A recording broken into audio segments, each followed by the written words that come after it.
Sorry, మేము చాలా poor. నేను బంక్ కొట్టలేను. హా, నువ్వు పూరైతే మాస్ బంక్ కొట్టడానికి అదేం లాజిక్ రా? ఇప్పుడు క్లాస్ పోతే అటెండెన్స్ తగ్గిపోతే మళ్ళీ కండనేషన్ కట్టాలి. మేము కట్టలేము. మళ్ళీ సెమ్ ఎగ్జామ్స్ కూడా రానియరు. సో కష్టం.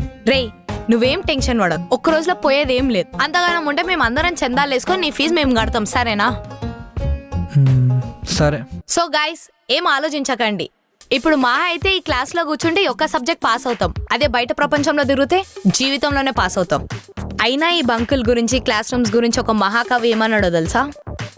4 గోడల మధ్యలో ఏముంది బొంగు, బయటికి వచ్చి చూడు నీకు తెలుస్తుంది ప్రపంచం రంగు అని.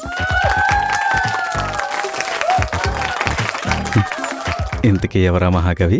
నేనేదో ఫ్లోలో చెప్పినా, మూసుకో నేను. సరే, నేను ఒక్కసారి మా నాన్నగారిని అడిగి చెప్తా. పాప పీ సుశీల, మనం వెళ్తున్న టూర్ కాదమ్మా, పర్మిషన్ అడగడానికి. అది కాదు, మా నాన్నగారికి చెప్పకుండా. ప్లీజ్